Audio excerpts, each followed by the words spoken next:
México, gruesamente hasta la mitad de los años 70, era un país que no tenía un consumo importante. Desde luego consumo ha habido muchos décadas, años, quizás cientos de años, pero no era un país que significativamente tuviera un problema de salud o un problema de adicción en su población.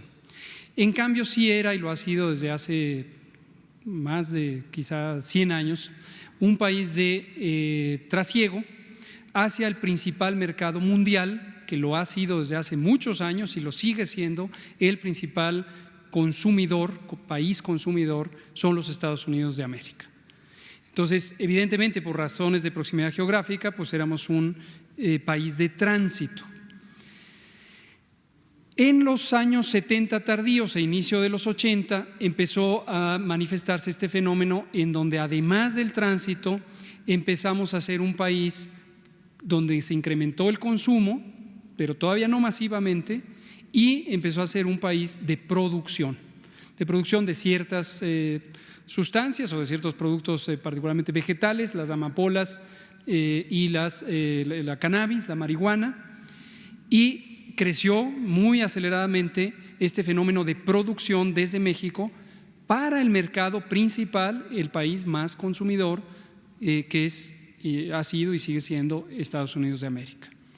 Pero posteriormente, hacia fines de los 80, inicios de los 90 y hasta la fecha, hemos tenido una curva, una exponencial, un crecimiento aceleradísimo, donde hay más de duplicaciones por año en el consumo, con varios fenómenos que son sumamente preocupantes. El primero es un desplazamiento de lo que técnicamente le llamamos drogas de inicio, como la cannabis, hacia drogas de impacto, que son aquellas sustancias mayormente adictivas, que tienen un daño directo y que se asocian con otros fenómenos de trastornos, como ya hemos dicho, emocionales, mentales y sociales. Estas drogas de impacto son mayormente drogas sintéticas.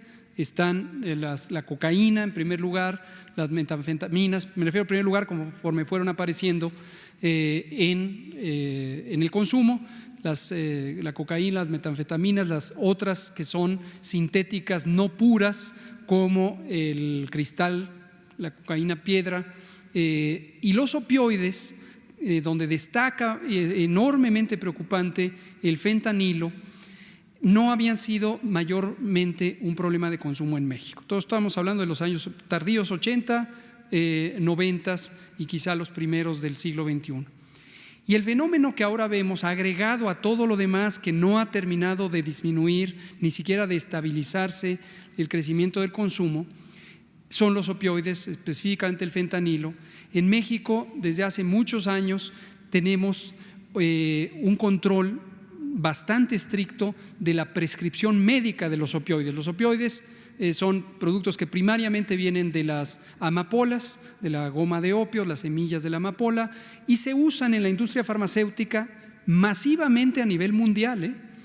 O sea, los medicamentos analgésicos de origen opioide o de formulación química opioide vienen de las amapolas, que se producen en varios países. Algunos tienen una producción legal, otros tienen una producción no legal, pero en ambos casos contribuyen al gran mercado global, donde la industria farmacéutica de los analgésicos había sido el consumidor mayor. En Estados Unidos y otros países, no en México, porque en México teníamos un uso bastante restringido de los opioides. Sí se recetaban, sí se comercializaban, sí se producían en México o se importaban, pero para un uso muy restringido. La cultura médica, técnica, desde el punto de vista técnico, en México no usaba opioides como primera línea de tratamiento del dolor para cáncer, dolor para después de cirugías, fracturas, etcétera. Y eso fue muy benéfico. Como señalaba el subsecretario Mejía Verdeja, en Estados Unidos, y esto es del dominio público, proliferó de manera silenciosa o, como dice, acaba de señalar el presidente, no visibilizada, una epidemia de adicción a los opioides, a estos productos derivados de la morfina, es el producto por excelencia, y creó todo un grupo social enormemente, o sea, muy grande, de adicción a los opioides. Y ahí es donde aparece el fentanilo. El fentanilo es un producto también químico, procesado, que se utiliza también en medicina y se usa como un componente complementario de los efectos anestésicos o para la anestesia, pero ya se fugó a los mercados ilegales o a la práctica o el consumo fuera de la práctica de la medicina, se propagó en Estados Unidos,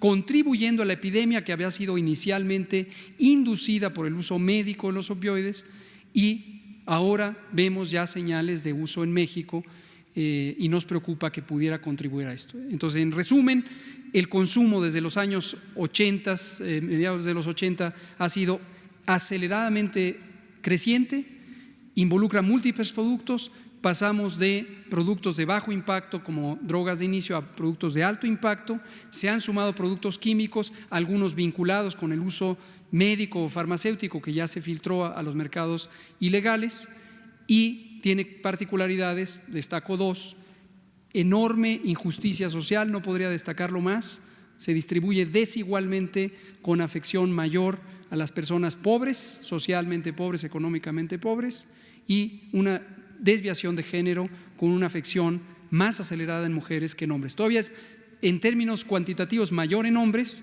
pero en términos de velocidad de aumento es mayor en mujeres, lo cual es muy preocupante.